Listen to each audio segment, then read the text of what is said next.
Bom, vamos dar sequência à nossa série de videocasts. Bem-vindo aí você que está assistindo. A gente vai falar hoje sobre tratamento modificador da doença de Alzheimer. E aqui no nosso estúdio convidamos a doutora Tarsila Marino Cipiciani, que ela é neurologista do HC da USP. Muito bem-vinda, Tarsila. Obrigada, Drus, pelo convite. Para mim é uma honra estar aqui falando de um tema que está em alta, um tema que está caliente hoje nas discussões. Com certeza, a gente colocou as pessoas da neurocognitiva, que geralmente são muito educados, né? Eles estão assim, né? Assim. Tem que escolher a dedo, porque é um tema que está polarizado, está gerando bastante discussão. Pelo nascimento aí, né, de novas terapias modificadoras de doença, chegou os imunobiológicos e tem uma discussão boa, né, de qual a eficácia, efeito colateral, acho que indicação. Sim. Indicação, custo, tem várias questões que são importantes aí no manejo desses pacientes e diferentemente de outras terapias de imunomodular, anticorpos monoclonais. Muita gente que tem doença de Alzheimer, né? É uma doença. É diferente de esclerose múltipla. É muita gente candidata, né? A gente está aumentando a população de idosos, tendo uma expectativa de vida maior, e isso a gente tem mais candidatos e é a patologia que é mais comum. Exatamente. Vamos conversar aqui, então, vamos propriamente dito assim para os nossos temas aqui. Eu queria que você falasse um pouco sobre terapia anti-beta-amiloide mesmo, assim, explicasse pra gente um pouco, para quem tá assistindo, assim, um pouco da fisiopatologia da doença e onde que essa terapia entra, por que ela deu certo, né? Eu acho que, para começar a falar dela, é como ela surgiu, como que a gente consegue chegar a ela. Tem uma resposta, foi quando nasceu, né, tecnicamente, o acesso aos biomarcadores, que é conseguir identificar no indivíduo vivo aquele RG, aquela assinatura da doença de Alzheimer, que é identificar a presença da fisiopatologia, né, o diagnóstico, que é a presença do beta-amiloide, a presença da proteína tau, que são proteínas, peptídeos, presentes na fisiopatologia. Então, o que está acontecendo num cérebro que está entrando em neurodegeneração e é a entidade doença de Alzheimer? Tem uma disfunção na proteína precursora do peptídeo amiloide, começa a produzir beta-amiloide de uma forma mais disfuncionante, insolúvel, vai fazendo depósito nesse cérebro extracelular, isso gera uma resposta glial, um processo inflamatório que resulta num processo oxidativo, faz uma hiperfosforilação, oh meu Deus, hiperfosforilação da proteína tau, intracelular, gera faz a placa ali de... Desarranjo de citoesqueleto, e aí ele vai disfunção mitocondrial, estresse oxidativo e morte neuronal. Que resulta na disfunção desse neurônio, morte neuronal. Exatamente. E a gente passou a conseguir achar conseguir identificar essas proteínas, entender que esse paciente é doença de Alzheimer. E entender até que o diagnóstico clínico tinha ali uma margem de erro englobando outras fisiopatologias.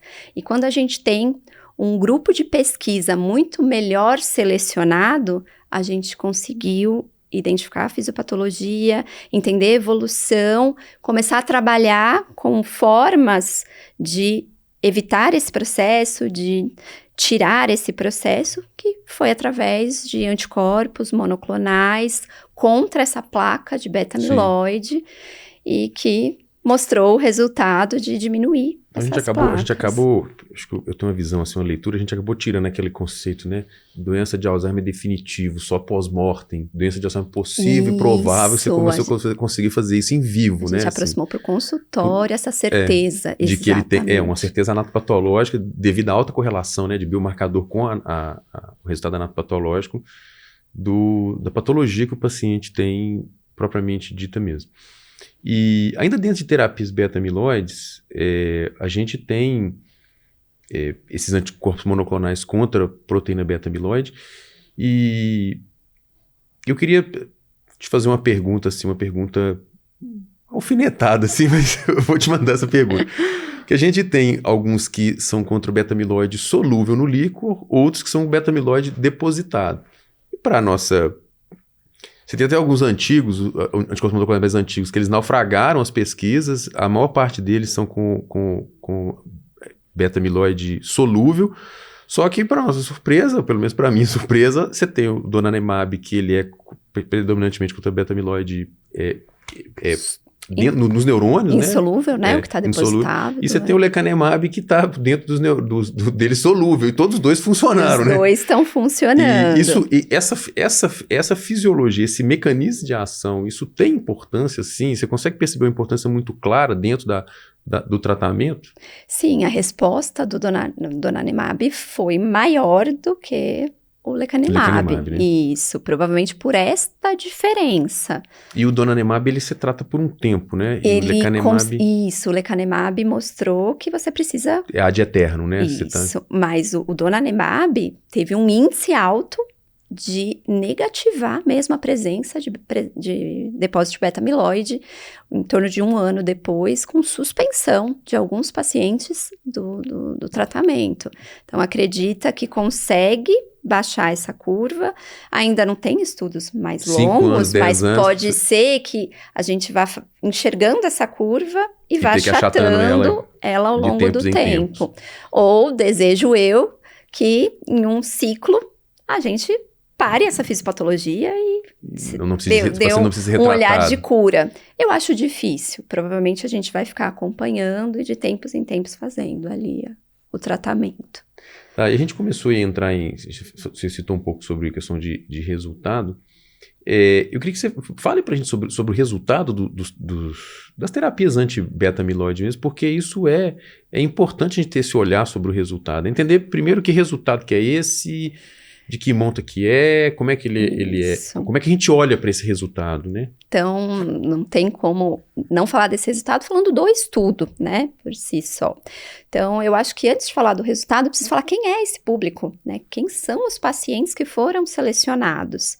Então, primeiro eles tinham que ter, né, o RG patológico. Então, são pacientes que tiveram a avaliação de presença de beta-amiloide, obrigatoriamente tinha que ter beta-amiloide positivo, tem um grupo com tal positivo e tem um grupo com tal negativo, tá? Foi feito através do PET, essa avaliação. Clinicamente, eram pacientes CCL, que é um declínio cognitivo leve, então documentado que eles tinham algum declínio, mas ainda funcionalmente preservados, ou com algum comprometimento de funcionalidade mais leve. Então, Alzheimer leve. Então, são pacientes muito iniciais no processo de neurodegeneração, tá? E aí, o resultado mostrou que nesses 1 ano e meio, né, de acompanhamento, na escala, no instrumento de ferramenta de avaliação de doença de Alzheimer, integrado, que é um que vai o ADAS-Cog, mais uma avaliação instrumental da vida diária, ambos os grupos, com medicação e sem medicação, tiveram evolução da doença. Não zerou, infelizmente. Então, essa já é uma discussão polêmica. É uma terapêutica invasiva, cara, com efeito colateral, para a família ver que minha mãe continua tendo sintomas.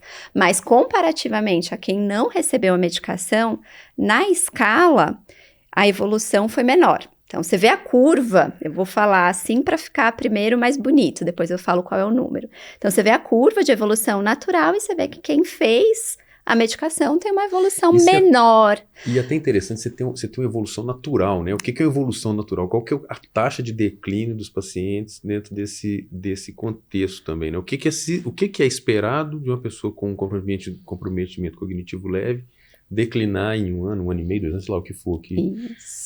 Isso é importante ter essa noção, né? Essa noção, exatamente.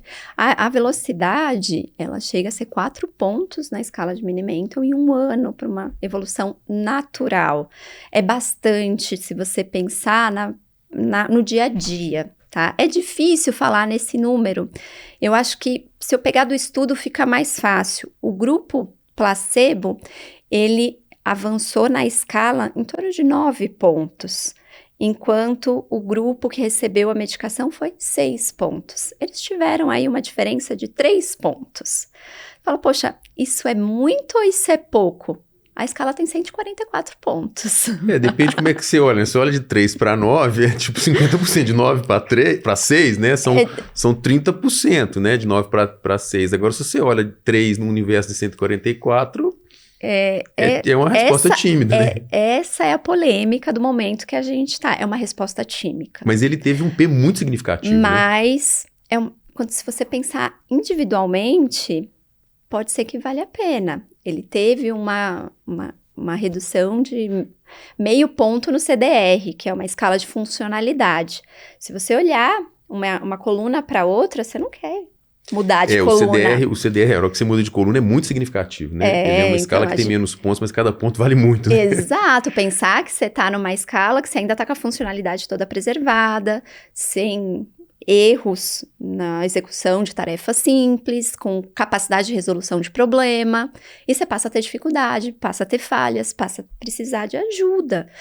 Então, pensar individualmente parece que fica mais fácil, mas do ponto de vista global e, mais ainda, de gestão de saúde, aí a discussão é mais difícil ainda, Sim. Porque aí a gente direcionar verba pública para um grupo que vai ter uma resposta modesta.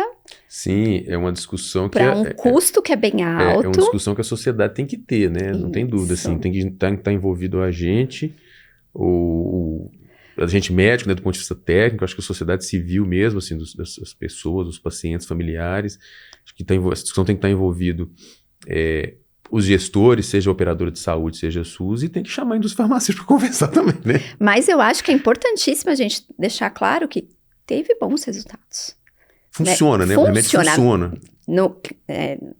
Clinicamente, né, o acompanhamento desses pacientes, teve um grupo grande, se eu não me engano, em torno de 70%, que negativou a presença de beta-amiloide. Então, realmente teve ação na fisiopatologia. Clinicamente, já eram pacientes com uma clínica modesta, e a evolução, o resultado também foi modesto. A gente tem estudos de 1 ano e meio, e a curva já fez isso. Será que se a gente continuar como é que ela vai evoluir, como né? que vai se comportar essa curva? Eu acho isso muito importante da gente deixar claro hoje que a gente precisa ainda de tempo para esse tratamento. Mas o mais importante é que a gente começou. Até você comentou aí, quando a gente vê a eficácia do tratamento do ponto de vista fisiopatológico da doença, é muito contundente, né? Muito quando você vê uma imagem de PET antes e depois do tratamento, é uma coisa que você fala assim, que chama atenção. Não tem como esse negócio não funcionar. Você fica assim, você fica entusiasmado.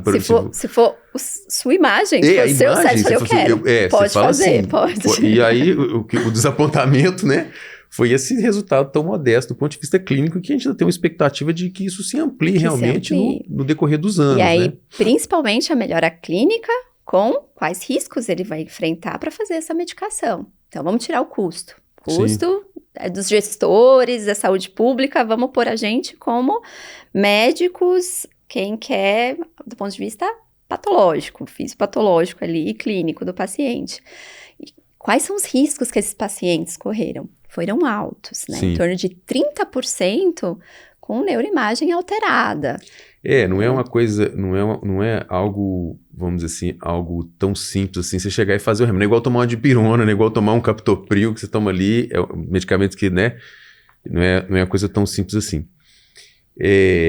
Nós vamos continuar ainda o nosso videocast, mas daqui para frente são para os alunos que estão fazendo o curso de atualização. A gente vai dar a sequência